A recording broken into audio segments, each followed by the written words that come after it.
بہت ساری نعمتوں سے نوازا اور خالق اکبر نے اعلان کیا کہ وَإِن تَعُدُّوا نِعْمَتَ اللَّهِ لَا تُحْصُوهَا۔ اگر ذات پروردگار کی نعمتوں کو گننا چاہو، ذات پروردگار کی نعمتوں کا احساس کرنا چاہو، اللہ کی نعمتوں کا گننا اور شمار کرنا تمہارے بس میں نہیں ہے، تمہاری طاقت میں نہیں ہے۔ انسان کی زندگی کا خاتمہ ممکن ہے، لیکن ذات پروردگار کی نعمتوں کو گننا، ذات پروردگار کی نعمتوں کا شمار کرنا انسان کے بس میں نہیں ہے۔ اور ذات پروردگار نے اعلان کیا کہ لَئِن شَكَرْتُمْ لَأَزِيدَنَّكُمْ، اگر میری نعمتوں کا شکریہ ادا کرو گے تو میں اللہ نعمتوں میں اور اضافہ کر دوں گا۔ میں اللہ جس کے خزانے میں کمی نہیں ہے، جس کے خزانے ختم نہیں ہوتے، اور عطا کرنے میں اور دینے میں بخل وہ کرتا ہے، کنجوسی وہ کرتا ہے جسے معلوم ہو کہ میرا خزانہ ختم ہو جائے گا، لیکن ذات پروردگار کا خزانہ بے بہا ہے اور بے قرار ہے۔ وہ اللہ نعمتیں عطا فرما رہا ہے، اور اعلان کیا حدیث قدسی میں کہ انا الجواد الذی لا ابخل، میں ایسا سخی ہوں، میں ایسا جواد ہوں جو کبھی بخل نہیں کیا کرتا، جو کبھی کنجوسی نہیں کرتا۔ اور آپ جانتے ہیں کہ دنیا کے بڑے بڑے سخی جن کی سخاوت کے ڈنکے بجتے ہیں، لیکن رات کے 12-1 بجے ان کی بھی سخاوت کے دروازے بند ہو جاتے ہیں، لیکن وہ اللہ اتنا کریم ہے کہ اللہ فرماتے ہیں ساری دنیا سو جائے، ساری دنیا کے سخی سو جائیں، رات کے 12 بجے کے بعد بھی میرے دروازے پہ آ جا، میری رحمت کا دروازہ کھلا ہوتا ہے۔ تو ذات پروردگار نے کروڑہا اربہا نعمتیں عطا کی ہیں، اور یہ بھی بہت بڑی نعمتیں ہیں۔ 2 نعمتوں کا تذکرہ قبلہ برادر معظم نے کیا۔ یہ زندگی بھی نعمت ہے اور یہ موت بھی نعمت ہے۔ یہ ایک الگ بات ہے کہ ہم اس کے فلسفے سے آگاہ نہیں ہیں، ہم اس کی لاجب اور منطق سے آگاہ نہیں ہے کہ زندگی بھی اللہ کی نعمت ہے اور موت بھی اللہ کی نعمت ہے۔ اور یہ سورہ مبارکہ ملک جو آپ ختموں کے اندر پڑھتے ہیں، اس کے پہلے الفاظ یہی ہیں کہ تبارک الذی بیدہ الملک، بابرکت ہے وہ اللہ کہ جس کے قبضہ قدرت میں پوری کائنات کا اقتدار ہے، پوری کائنات کی سلطنت جس کے قبضہ قدرت میں ہے۔ یہاں ذات پروردگار نے اپنی قدرت کا اعلان کیا ہے، اپنی سلطنت کا اعلان کیا ہے، اپنے اقتدار کا اعلان کیا ہے کہ میں اللہ وہ ہوں کہ زمین کا نظام بھی میرے ہاتھ میں ہے، آسمان کا نظام بھی میرے ہاتھ میں ہے، نظام شمسی بھی میرے قبضہ قدرت میں ہے، نظام قمری بھی میرے قبضہ قدرت میں ہے، سورج طلوع کرنا ہو تو میرے اختیار میں ہے، سورج غروب کرنا ہو تو بھی میرے اختیار میں ہے، یہ بادلوں کا برسانا میرے اختیار میں ہے، یہ بادلوں کا چلانا میرے اختیار میں ہے، یہ ہواؤں کا چلانا میرے اختیار میں ہے، یہ اولاد عطا کرنا میرے اختیار میں ہے، یہ زندگی دینا میرے اختیار میں ہے، یہ موت دینا میرے اختیار میں ہے، یہ صحت دینا میرے اختیار میں ہے، شفا دینا میرے اختیار میں ہے، اولاد کے ساتھ ساتھ بیٹے عطا کروں تو بھی میرے اختیار میں ہے، بیٹیاں عطا کروں میرے اختیار میں ہے۔ پوری کائنات کا تدبیر کا نظام میں اللہ کے ہاتھ میں ہے، اور میرے اس نظام کائنات میں میرے ساتھ کوئی اور شریک نہیں ہے۔ بات کی سمجھ آ رہی ہے؟ آگے بڑھاؤ بات کو کہ تبارک الذی بیدہ الملک، بابرکت ہے وہ اللہ کہ جس کے قبضہ قدرت میں پوری کائنات کا اقتدار ہے، پوری کائنات کی حکومت ہے۔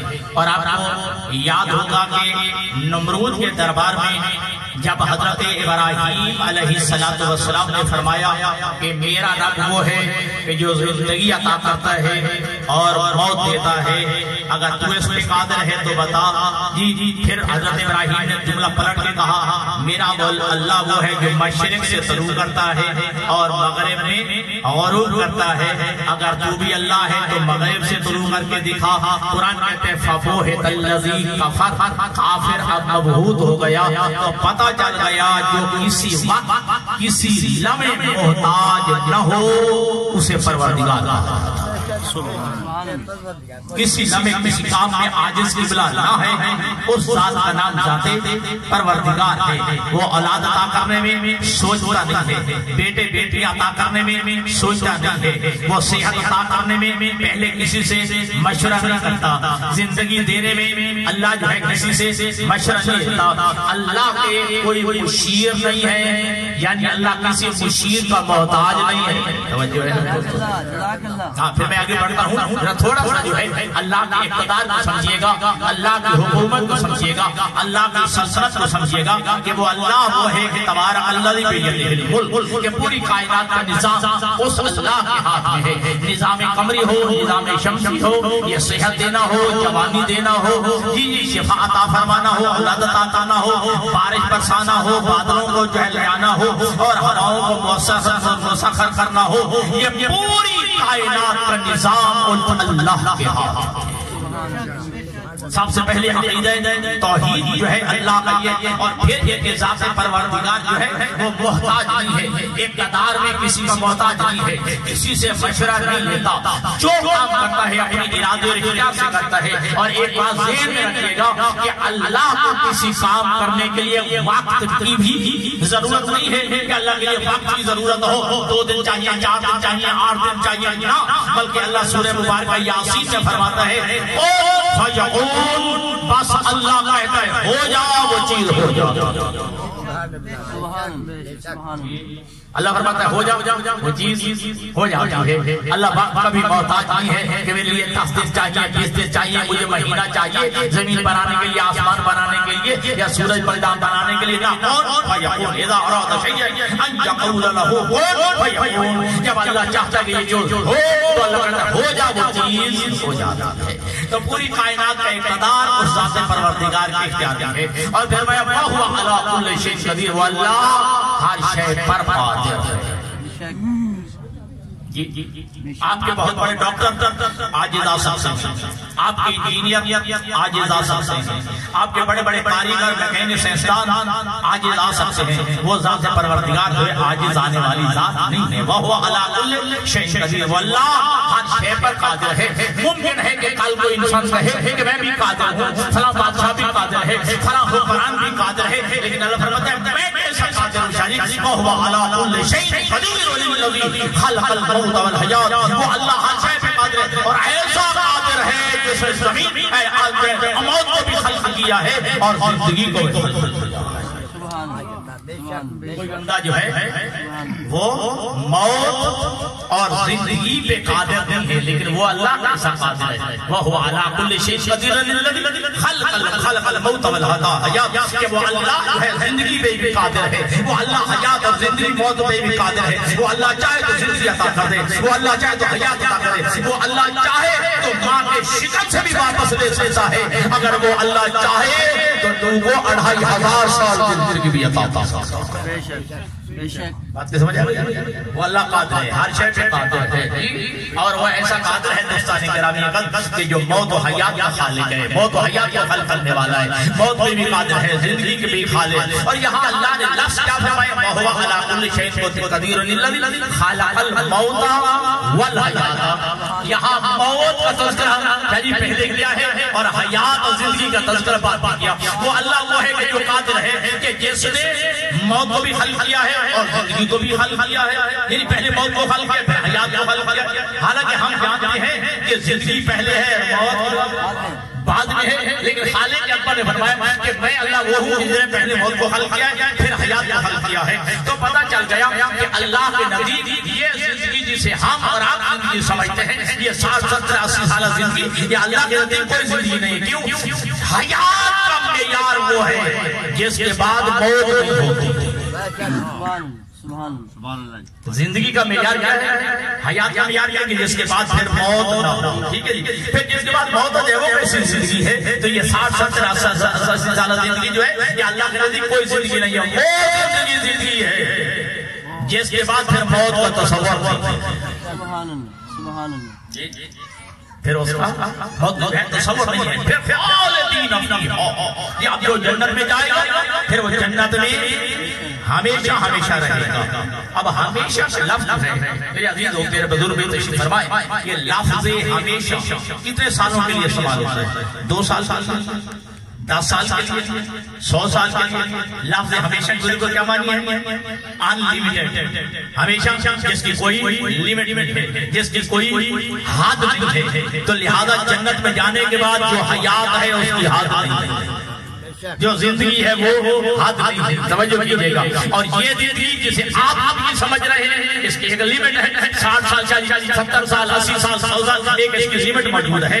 تو اللہ فرماتا ہے جو محدود زندگی ہے وہ میری مرضی کے مطابق گزار، جو لامحدود زندگی ہے میں تیری مرضی کے مطابق۔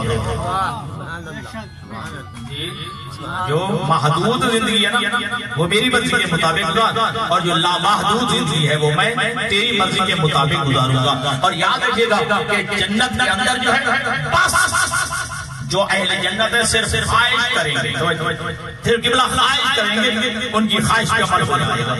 وہاں تگ و دو کی ضرورت نہیں ہوگی، پہلے جو ہے پھل خواہش کریں گے، پھر جو ہے وہ پودا بڑا ہوگا، پھر اس میں پھل لگے گا، پھر پھل پکے گا، پھر اس کے بعد جو ہے اہل جنت کھائیں گے۔ نہیں، تمام عالم اسلام کی کتابیں اس بات پہ گواہ ہیں کہ جنت میں بس جنتی خواہش کرے گا، 1 سیکنڈ کے اندر اس کی خواہش پہ فوراً عمل ہو جائے گا۔ پھل پکائی کرے گا تو پھل تیار ہو گیا، یہ اہل جنت کے ہاتھ میں آ جائے گا۔ جس چیز کی تمنا کرے گا، کیوں؟ یہ زندگی اس کے مطابق گزارے گا، پھر وہ زندگی اس کے مطابق گزارے گا۔ کوئی بات کی سمجھ آ گئی ہے؟ یہ جو ہے محدود زندگی جو ہے 60-70 سالہ زندگی یہ اللہ کی مرضی کے مطابق بندہ گزار چکا ہے۔ تو اب جنت میں اب جو بھی اہل جنت میں سے خواہش کرے گا ذات پروردگار فوراً جو ہے بڑھے گا۔ اور پھر ایک لطف کی بات ہے، آج کا سردی کا موسم بھی ہے اور ہمارے نوجوان جو ہے تھوڑا آہستہ سردی سے مزدوری کا جو آج کا غلبہ ہو رہا ہے، نماز سردی میں کیسے پڑھے؟ ٹھنڈا پانی ہوتا ہے۔ آپ کو خوشخبری سنا دوں، جنت میں نماز بھی نہیں پڑھنی پڑے گی، ناراض تو نہیں ہو گئے؟ جنت میں نماز بھی نہیں پڑھنی پڑے گی، جنت میں روزہ بھی نہیں رکھنا پڑے گا، جنت میں یہ زکوٰۃ بھی نہیں ہے، جو یہ تمام اعمال نہیں ہیں، یہ اعمال یہاں ہیں، ان اعمال کا نتیجہ جاتا ہے۔ پتنی بات کو سمجھ آئیے یا نہیں میرے عزیزوں؟ جی نماز آپ نے یہاں پڑھنی ہے، روزہ آپ یہاں رکھ رہے ہیں، حج یہاں کرنا ہے، صدقات و خیرات یہاں ہے، محنت یہاں ہے، زحمت یہاں ہے، مشقت یہاں ہے، سردی کا موسم ہے، ٹھنڈے پانی سے وضو کرنا یہاں ہے، وہاں اس کا بدلہ ہے، وہاں اس کا اجر ہے، وہاں اس کا ثواب ہے۔ اور پھر لوگوں بات یہ ہے کہ جنت ایسی صاف و پاکیزہ چیز کا نام ہے، جنت میں انسان کھائے گا، پیے گا، اللہ کی نعمتوں سے لطف اندوز ہوگا، لیکن وہاں انسان کو رفع حاجت کی ضرورت بھی نہیں ہوگی۔ تو جی وہاں تک میرے عزیز پہنچے یا نہیں پہنچے؟ جی جنت میں جو ہے کھائیں پیے گی، لطف اندوز ہوں گے اللہ کی نعمتوں سے، لیکن وہاں رفع حاجت کی بھی ضرورت نہیں ہوگی۔ جنت تو پاک و پاکیزہ مقام کا نام ہے، وہاں نجاست کا تصور ہی نہیں ہے، وہاں طہارت ہی طہارت ہے، وہاں پاکیزگی ہی پاکیزگی۔ جی ممکن ہے آپ میں سے کوئی میرا بزرگ سوچ رہا ہو یہ کیسے ہو سکتا ہے انسان کھائے پیے اور انسان کو واش روم کی ضرورت نہ ہو، انسان کو رفع حاجت کی ضرورت نہ ہو۔ اور یہی سوال کیا تھا ایک یہودی عالم نے امیر المومنین امام المسلمین قائد الغر المحجلین یاسف الدین امیر المومنین علی ابن ابی طالب علیہ السلام سے، یہودی عالم ہے، وہ کہتا ہے اے مسلمانوں کے حاکم تم کہتے ہو کہ ہم جنت میں جائیں گے، علی مولا فرماتے ہیں ایسا شک ہے ہم ضرور جنت میں جائیں گے۔ اور وہ یہودی عالم کہتے ہیں تم یہ بھی کہتے ہو کہ جنت میں اللہ کی نعمتوں سے لطف اندوز بھی ہونا ہے، اللہ کی نعمتیں کھانی بھی ہیں، وہاں جو ہے دودھ بھی پینا ہے، شربت بھی پینا ہے، وہاں جو ہے لبن سلسبیل بھی ہے۔ علی فرماتے ہیں ہاں سب کچھ کھانا بھی ہے پینا بھی ہے۔ پھر یہودی عالم کہتا ہے میں نے یہ بھی سنا ہے کہ تم مسلمانوں کا عقیدہ ہے کہ جنت میں رفع حاجت کی ضرورت نہیں ہوگی۔ علی مولا فرماتے ہیں ہاں وہاں رفع حاجت کی ضرورت نہیں ہوتی. وہ یہودی عالم کہتا ہے یہ کیسے ممکن ہے انسان کھائے پیے اور رفع حاجت کی ضرورت نہ ہو. اب وہ سوال کرنے والے کو پتہ ہی نہیں تھا. میں نے سوال کیا کس ہستی سے ہے؟ جی میں نے سوال کس ہستی سے کیا ہے؟ علی ابن ابی طالب کی ذات تو وہ ہے کہ ابھی سوال بعد میں ہو گئے علی جواب پہلے دے دیتا. علی مولانا شاہ فرمائے کہ بندہ خدا آپ کو بتا یہ 9 ماہ تک بچہ شکم مادر میں رہتا ہے. وہ یہودی عالم کہتے ہیں ہاں یہ بچہ 9 ماہ تک ماں کے شکم میں رہتا ہے. تو مولانا علی فرماتے ہیں کیا بچہ کھاتا پیتا یا نہیں؟ اب کہتے ہیں نہیں کھاتا پیتا. جی تو جو زندگی کیسی حیات کے لیے زندہ کیسے؟ جی کہتے ہیں کہ ہاں یہ بچہ ماں کے پیٹ میں رہتا ہے 9 مہینے کھاتا بھی ہے پیتا بھی ہے. علی فرماتے ہیں بتا رفع حاجت کرتا ہے. 9 ماہ تک شکم مادر میں بچے رہے کھاتا پیتا ہے کیا رفع حاجت کی ضرورت ہوتی ہے؟ وہ یہودی عالم کہتا ہے کہ نہیں. مولا کائنات علی فرماتے ہیں کہ جو اللہ اس پہ قادر ہے وہ اس پہ بھی قادر ہے. امیر کائنات کی عظمت پر بآواز بلند صلوات. اللہم صلی علی محمد محمد وَهُوَ عَلَىٰ كُلِّ شَيْءٍ قَدِيرٌ الَّذِي خَلَقَ الْمَوْتَ وَالْحَيَاةَ لِيَبْلُوَكُمْ أَيُّكُمْ أَحْسَنُ عَمَلًا. ابھی قبلہ جی صاحب فرماتے ہیں پوری کائنات کی نعمتوں کو ذات پروردگار نے ہمارے لیے خلق کیا ہے اور ہمیں پروردگار نے اپنی بندگی کے لیے خلق کیا. اپنی بندگی کے لیے خلق کیا. اچھا 2 کام ہے عجیب بات ہے محسوس کیجیے گا. ایک کام ہے جو بندوں کے ذمہ ہے اور ایک کام ہے جو بندوں کے خالق کے ذمہ ہے. میری بات ریکارڈ ہو رہی ہے یہ توجہ سنیے گا. ایک کام ہے جو بندوں کے ذمہ ہے اور ایک کام ہے جو بندوں کے خالق کے ذمہ ہے. خالق کے ذمہ کیا ہے؟ 12واں پارہ پڑھیے پہلی آیت پڑھیے گا. وما من دابۃ فی الارض الا علی اللہ رزقها. کائنات کی کوئی چیز ایسی نہیں جس کا رزق اللہ نے اپنے ذمہ رکھا ہو. سبحان اللہ سبحان اللہ. جی پہلی آیت پاری کی وما من دابۃ فی الارض الا علی اللہ رزقها. کائنات کے ہر چیز کا رزق ذات پروردگار نے اپنے ذمہ لیا ہے. ٹھیک اور ہمارے ذمہ کیا ہے؟ وما خلقت الجن والانس الا لیعبدون. تمہارا کام ہے میری بندگی کرنا. تمہارا کام ہے میری عبادت کرنا. تمہارا کام ہے میری اطاعت کرنا. اور آپ یہ بھی جانتے ہیں نا لفظ بندہ یہ فارسی کا ایک لفظ ہے بستن. یہ بستن سے مشتق ہے بندہ. بستن کے معنی ہوتے ہیں بندھا ہوا. یہ بندہ بندھا ہوا ہے کسی کے ساتھ. یہ بندہ کسی کے ساتھ بندھا ہوا ہے. توجہ یہ بندہ بندگی یا بستن سے ہے یا یوں کہیے کہ لفظ بندہ بندگی سے ہے. پھر وہ بندہ بندہ کہلانے کا حقدار ہے جو بندگی نہیں کرتا. وہ بندہ کہلانے کا بھی حقدار نہیں جو بندگی نہیں کرتا ہے. تو اللہ نے ایک کام اللہ نے ہمارے اپنے ذمہ لیا. کیا ہمارا رزق اللہ نے اپنے ذمہ لے لیا اور ہمیں کیا حکم دیا کہ ہم اللہ کی عبادت کریں. لیکن عجیب بات ہے جو اللہ کے ذمہ کام ہے اس کی بڑی فکر ہے. جو ہمارے ذمہ ہے اس کو فکر ہی نہیں. ہمارا رزق تو اللہ کے ذمہ ہے. اور مولا کائنات علی کا جملہ ہے کہ اللہ تبارک و تعالی نے 2 چیزوں کو ایسوں خلق کیا ہے. اللہ تبارک و تعالی نے اگر انسان بھاگنا چاہے تو اسے بھاگ نہیں چل سکتا. اگر فرار کرنا چاہے تو فرار نہیں کر سکتا. اگر چھپنا چاہے تو چھپ نہیں سکتا. پوچھا گیا یا یہ کون سی 2 چیزیں ہیں؟ مولا کائنات علی فرماتے ہیں ایک موت اور ایک رزق. ایک موت اور یا اللہ نے 2 چیزیں ایسے خلق کی ہیں کہ اگر انسان فرار کرنا چاہے تو ان سے بھاگ نہیں سکتا. چھپنا چاہے تو چھپ نہیں سکتا. ٹھیک ہے جی. موت بھی انسان کو آئے گی. جو اللہ نے رزق لکھا ہے وہ بھی انسان کو ملے گا. اور ایک جملہ کہہ دوں دوستو ذہن میں بٹھائیے گا. جی یہ سوال کیا گیا تھا مولا کائنات علی بن ابی طالب سے بھی اور اللہ کے نبی سے 2 روایتیں ہیں کہ بندوں نے آگے کہا کہ آقا مولا ابھی تک بندے نے بڑا زندہ رہنا تھا. ابھی زندگی کی نعمتیں دیکھے نہیں اور مر گیا ہے. جی اللہ کے حبیب نے فرمایا تو غلط کہہ رہا ہے.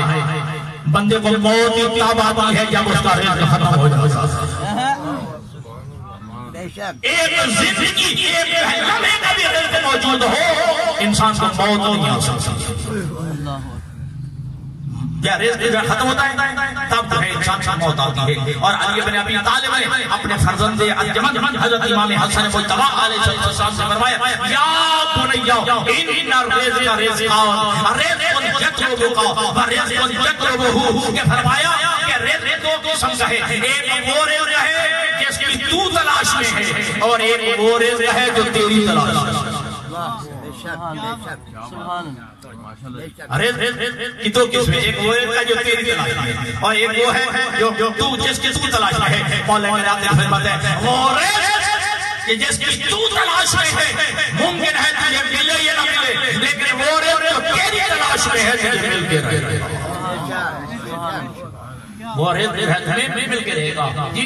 تو لہذا انسان کو سب سے موت نہیں آ سکتی جب تک انسان کے مقدر میں لکھا ہوا رزق ختم نہیں ہوتا. ان الارزاق مقسومہ، علی فرماتے ہیں کہ رزق تقسیم شدہ وہ انسان سے مل کے رہے گا. نہج البلاغہ اللہ کرے میرے تمام برادر تشریف فرمائے اور اس کتاب کا مطالعہ کیجیے. اس میں علی بن ابی طالب سے پوچھا گیا یا علی بتائیے ایک لقو در صحرا ڈنگر، وہاں ایک بندے کو بٹھا کے اوپر سے کمرہ تعمیر کر دیا جائے اور اس کمرے میں ایک سوئی کے نقطے کے برابر بھی سوراخ نہ ہو، کیا یعنی اسے بھی رزق ملے گا؟ جی یہ بندے کو بٹھا کے اوپر سے کمرہ تعمیر کر دیا گیا اور اس کمرے میں ایک سوئی کے نقطے کے برابر بھی سوراخ نہ ہو، تو کیا یعنی اسے بھی رزق ملے گا؟ مولا کائنات علی فرماتے ہیں ہاں اسے بھی رزق ملے گا. مولا وہ کہاں سے رزق آئے گا؟ توجہ، علی فرماتے ہیں جہاں سے اس کی موت آئے گی، جہاں سے اسے موت آئے گی وہاں سے اس کا رزق بھی آ جائے گا. جو ہے رزق دینے پہ قادر ہے وہ موت پہ بھی قادر ہے. جہاں سے اس کی موت آئے گی وہاں سے اس کا رزق بھی آ جائے گا. تو لہذا اللہ نے جو ہے انسان کے لیے زندگی کو بھی نعمت قرار دیا ہے اور حیات کو بھی موت کو بھی جو ہے نعمت قرار دیا ہے. اب یہ ہماری مرضی ہے کہ ہم موت سے کس طرح استفادہ کرتے ہیں. اور جب موت جو ہے انسان کے لیے نعمت بن جائے تو پھر جب اللہ کا نبی کہتے ہیں کہ یا علی سو جاؤ، توجہ رہے سنیے گا، جب کہیں یا علی نم علی فراشی، اے علی آج رات میرے بستر پہ سو جا. خالق اکبر نے موجود آئے کہ تیری جان کا خطرہ ہے، آج تو مکہ سے ہجرت کر کے مدینہ کی طرف چلا جا، اپنے بستر پہ علی کو سلا دے. جی علی بن ابی طالب نے یہ نہیں سوال کیا کیا آپ تو خود جان بچا کے جا رہے ہیں، مجھے یہاں سلا کے جا رہے ہیں. تلواروں کے سائے میں پوچھا کہ اللہ کے حبیب آپ جب چلے جائیں گے تو کیا میرے سونے سے آپ کی جان بچ جائے؟ جان بچ جائے؟ ہاں میری جان بچ جائے گی. رب اکبر کی قسم یہ زمین پہ شاید لکھا ہے علماء نے یہ پہلا سچا شکر ہے جو علی بن ابی طالب ہے. پہلا سچا شکر ہے جو علی بن ابی طالب نے سچا شکر کر کے کہا پروردگار میرا شکر ہے کہ میری یہ جان یہ پیغمبر کی جان کا فدیہ بن جاتا ہے. اچھا ایک ہوتی ہے نعمت، ایک ہوتی ہے مصیبت. مصیبت پہ صبر ہو رہا ہے، نعمت پہ شکر ہو رہا ہے. مصیبت پہ صبر ہوتا ہے جی اور نعمت پہ شکر ہوتا ہے. توجہ کیجئے گا، حضرت ابراہیم علیہ السلام پڑھیے قرآن مجید جی اپنے بیٹے کی قربانی کو ایک لیے چلے ہیں، مینا پہ چلے ہیں، ٹھیک ہے جی. ایک مصیبت تھی، صبر کیا، وہ جو ہے موت کو مصیبت سمجھ رہے تھے، صبر کیا. ادھر جب علی سے کہا تو سو جا،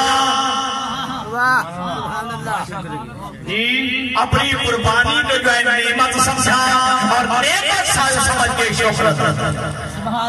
سبحان اللہ، نعمت سمجھ کے جو ہے شکر ادا کیا ہے. اور موت کو جو ہے یہ شکر سمجھنے والی ذاتیں ہیں. اور یہی وجہ ہے کہ جب جنگ صفین میں علی بن ابی طالب نے نہ زرہ پہنی ہوئی ہے، نہ خود پہنا ہوا ہے، نہ جنگی لباس پہنا ہوا ہے، ایک باریک سا لباس پہنا ہوا ہے اور پہن کر کے علی بن ابی طالب حملے کر رہے ہیں. امام حسن مجتبی علیہ السلام قریب آ کے کہتے ہیں کہ بابا آپ نے نہ زرہ پہنی ہے، نہ خود پہنی ہے، نہ جنگی لباس پہنا ہے اور آپ نے جو ہے کوئی حفاظی بندوباستی نہیں دیا ہے تو اس وقت علی ابن ابی طالب نے کہا یا بنیا انصنا علی الحق، کیا بیٹا ہم حق پہ نہیں ہیں؟ سبحان اللہ، کیا ہم حق پہ نہیں ہیں؟ امام حسن مجتبی کہتے ہیں ہاں بابا ہم حق پہ ہیں۔ علی فرماتے ہیں جب ہم حق پہ ہیں ان اباقا لا یبالی لاق الموت والموت علیہ، جب ہم حق پہ ہیں تو تیرے باپ علی کو کوئی پرواہ نہیں ہے، علی موت پہ جا پڑے یا موت علی پہ۔ سبحان اللہ، سبحان اللہ، یہ ہے وہ موت جس کو نعمت سمجھا جاتا ہے سبحان اللہ جی۔ اور رب اکبر کی قسم علی ابن ابی طالب فخریہ یہ جملہ کہتے ہیں واللہ علی ابن ابی طالب لعن سو فی الموت بسجے، رب اکبر کی قسم علی اس طرح موت سے مانوس ہے جیسے بچہ ماں کے دودھ سے مانوس ہوتا ہے۔ اور جبرائیل کیا کہ تحقیق کیجئے گا پیغمبر اسلام کی حیات میں جتنی جنگیں، پھر پیغمبر اسلام کی حیات کے بعد جتنی جنگیں، علی ابن ابی طالب کبھی جو ہے اپنی پشت پہ زخم نہیں کھایا۔ بے شک، بے شک، پتہ آپ سمجھے علی ابن ابی طالب نے اپنی پشت پہ کبھی زخم نہیں کھایا، کیوں؟ کبھی علی بھاگا نہیں ہے نا۔ اللہ معیب زبان نعرہ حیدری، علی کبھی بھاگا نہیں ہے نا، کہیں بھاگے ہوئے علی کو کس نے پیچھے سے حملہ کیا جی؟ علی نے جب بھی دفاع کیا ہے سینے میں دفاع کیا، سامنے دفاع کیا ہے۔ واللہ ما احدث بالجہر، علی فرماتے ہیں خدا کی قسم مجھے تلواروں کی دھمک سے نہیں ڈرایا جاتا۔ سبحان اللہ، سبحان اللہ، ہاں فلسفہ موت اگر سمجھنا ہے 13 سال کا بچہ ہے، وقت بھی بس قریب ہو رہا ہے، 13 سال کا بچہ ہے نا، امام حسن مجتبی کا فرزند ہے جی، پوچھا ہے شب عاشور ہے، سب لگ رہی ہے اور حسین معائنہ فرما رہے ہیں۔ جب پہنچے جناب قاسم کے قریب تو جناب قاسم نے شریف اپنے گھٹنوں کو اٹھایا ہوا ہے، اپنے قدموں کو اٹھایا ہوا ہے۔ فرماتے ہیں کہ بیٹا تم نے یہ کیسے اٹھایا؟ کہا اس لیے ممکن ہے کہ مجھے چھوٹا سمجھ کے کہیں کل شاید آؤ مجھے اجازت دے، اس لیے میں نے قدم اٹھائے ہیں، میرا قد بھائی اکبر کے برابر۔ پوری کائنات میں دیکھیے لوگ موت سے سکتے ہوئے نظر آتے ہیں، لیکن کربلا میں واحد جو ہے یہ ایسا مرمہ ہے جہاں موت کو گلے لگانے کے لیے لوگ موت کو گلے لگانے کے لیے جا رہے ہیں۔ یہ رات کی تاریخی ہے۔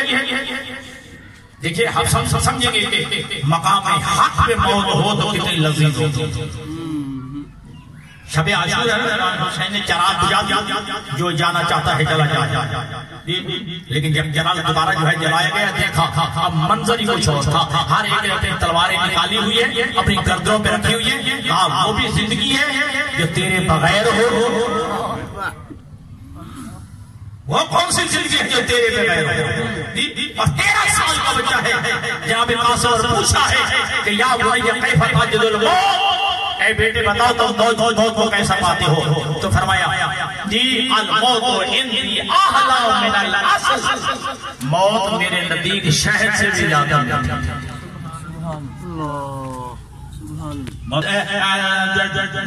دعوے سے کہہ رہا ہوں کوئی مجھے کائنات میں بندہ دکھا دے، آدم سے لے کر قیامت کی تاریخ آپ کے سامنے آپ کو ایک فرد ملے گا جو سر میں تلوار کا زخم کھانے کے بعد بھی کہتا ہے رب الکعبہ، رب کعبہ کی قسم علی کامیاب ہے۔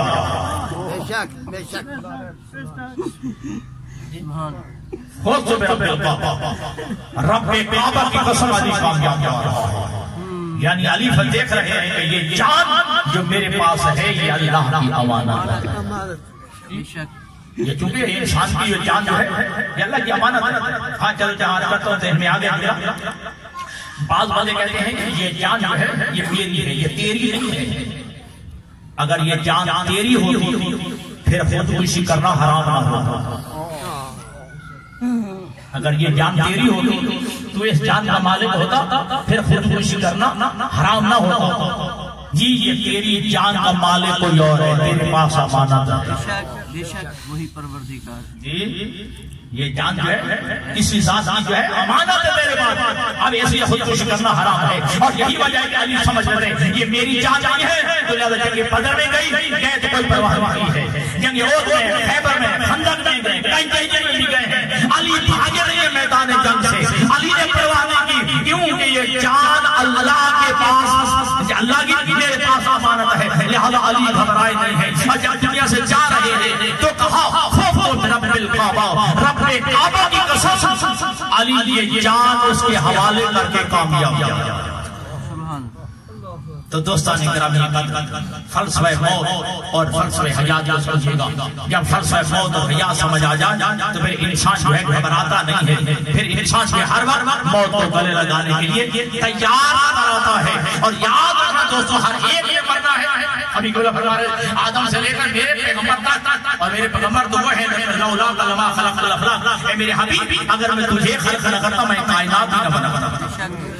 جب وہ ہستی دنیا سے چلی گئی پھر آپ اور میں ہم نے بھی دنیا سے جانا ہے، لیکن یاد رکھیے گا ایسی موت انسان کو مرنی چاہیے جس موت پہ اللہ بھی راضی ہو، اللہ کا رسول بھی راضی ہو، وہ موت ہے شہادت کی موت، وہ موت ہے شہادت کی موت۔ یاد رکھیے گا دوستان گرامی کا، اور پھر شہید کے بھی درجات ہیں، وقت میرا ختم ہو گیا ہے، شہید کے بھی درجات ہیں، اللہ کے نبی کی زندگی میں جو بندہ شہید ہوتا تھا یہ حکم ہے کہ اللہ کے نبی فرماتے تھے اسے غسل بھی نہیں دینا، اسے کفن بھی نہیں پہنانا، کیوں؟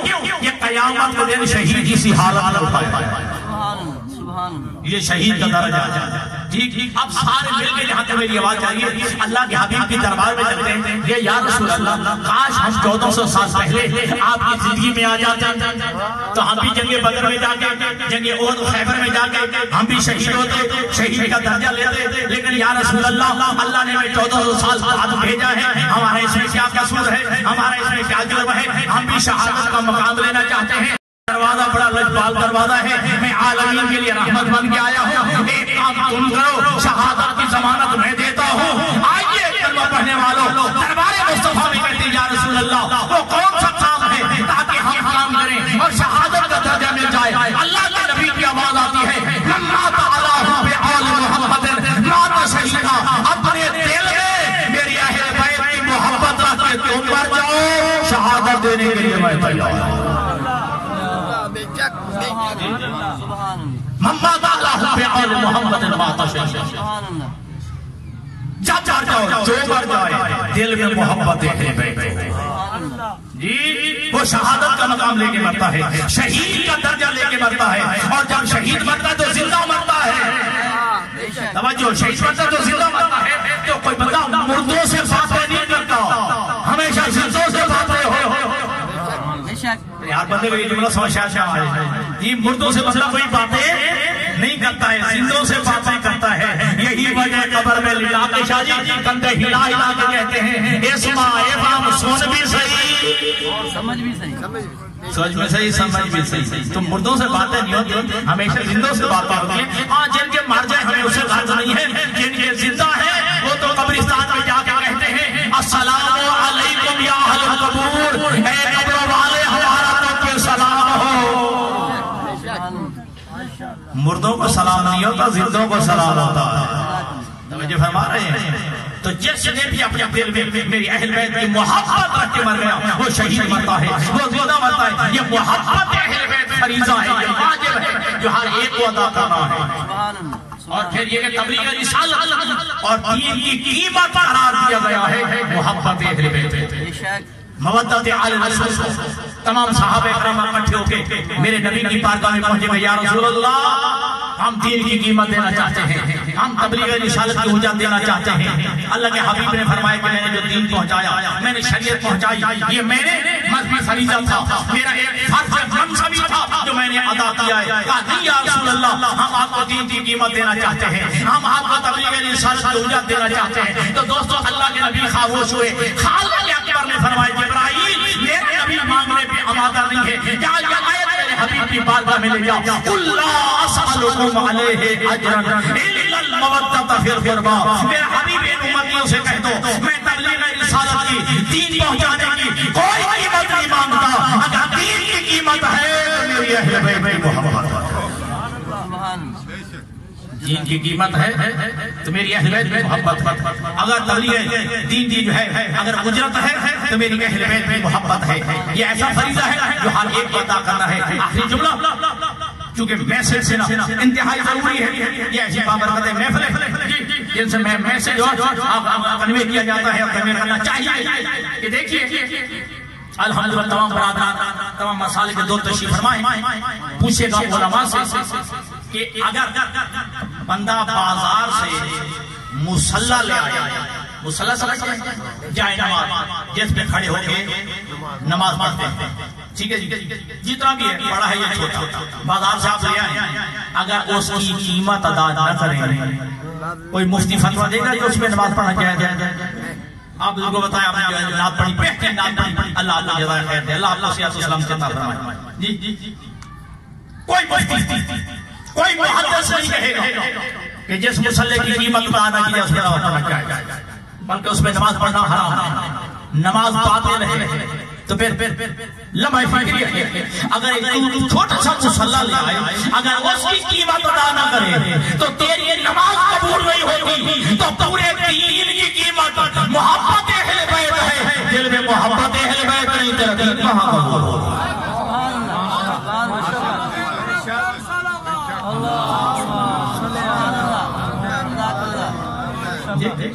اگر تو چاہتا ہے پھر نماز کی بات نہیں ہو رہی کہ صحابہ کرام نے نہیں کہا تھا کہ ہم نماز کیوں جلد دینا چاہتے ہیں, روزہ کیوں جلد نہیں, حج و زکات نہیں, بلکہ کیا کہا تھا ہم دین کی قیمت دینا چاہتے ہیں. سبحان اللہ. تو پھر محبت اہل بیت میں نماز کی قیمت نہیں ہے, صرف روزے کی قیمت نہیں ہے, صرف حج و زکات کی قیمت نہیں ہے, کہ محبت اہل بیت پورے دین کی قیمت ہے, پورے دین کی اجرت ہے. اگر چاہتا ہے تیری نماز قبول ہو جائے, روزہ قبول ہو جائے, تیرے صدقات و خیرات قبول ہو جائے, تیرے حج و زکات قبول ہو جائے, تیرا پورا دین قبول ہو جائے, تو دل میں محبت اہل بیت رکھ. بس اس سے زیادہ کیا پیغام دوں؟ محبت اہل بیت فریضہ ہے. یہ وہ نقطہ ہے جس میں تمام مسالے کے لوگ متفق ہو سکتے ہیں. شاید میں نے جملہ بڑا کہا ہے. یہ اہل بیت رسول جو ہے, محبت اہل بیت, مودت آل رسول, یہ ایسا فریضہ ہے, یہ نقطہ اعتدال ہے کہ جیسے ہر بندہ اکٹھا ہو سکتا ہے اپنی پڑھی نماز. اور عجیب بات ہے, اور آج دشمن تمہارے کے سازش میں ہے, آج ہم آپس میں لڑ رہے ہیں, ہاتھ باندھنے اور ہاتھ کھولنے پہ, اور تمہارا دشمن تمہارے ہاتھ کاٹنے پہ لگا ہوا ہے. تمہارا دشمن تمہارے ہاتھ کاٹنے پہ لگا ہوا ہے, تمہارے قدرے کاٹنے پہ لگا ہوا ہے. تم ہاتھ کھولنے اور ہاتھ باندھنے پہ جو ہے لڑ رہے ہو. اپنے ہاتھ باندھ کے نماز پڑھ, تو ہاتھ کھول کے نماز پڑھ. تیرا محور اور مرکز ہے ذات پیغمبر, تیرا مرجع و دعویٰ ہے ذات پیغمبر. جی, اور میرے برادران تشریف فرمائیں, اور میں ذمہ داری سے کہہ رہا ہوں, پوچھ لیجئے گا اپنے اپنے علماء سے. ہمارے 12 امام اہل تشریف سے, ہمارے 12 کے 12 امام کہتے ہیں کہ ہاتھ کھول کے نماز پڑھیے. اور برادران اہل سنت کے 4 ائمہ ہیں, جن میں سے ایک امام فرماتے ہیں کہ ہاتھ کھول کے نماز پڑھو, اور 3 فرماتے ہیں کہ ہاتھ باندھ کے نماز پڑھو. 12 اور 1 کتنے ہو گئے؟ 13 فرماتے ہیں ہاتھ کھول کے نماز پڑھو, 3 کہتے ہیں ہاتھ باندھ کے نماز پڑھو. جی, جو ہاتھ کھول کے پڑھتا ہے وہ 13 میں سے ہے, جو ہاتھ باندھ کے پڑھتا ہے وہ 3 میں سے ہے, جو پڑھتا نہیں نہ 3 میں ہے نہ 13 میں ہے. تو بات کو سمجھ آ گئی؟ ہاں, بڑے نماز پڑھیں, ٹھیک ہے جی. یہ مسالے کے معنی ہے, یہ مذہب راستے, یہ سارے راستے جاتے ہیں میرے نبی تک. دعا ہے کہ خدا بندے مدد ہم سب کو بلا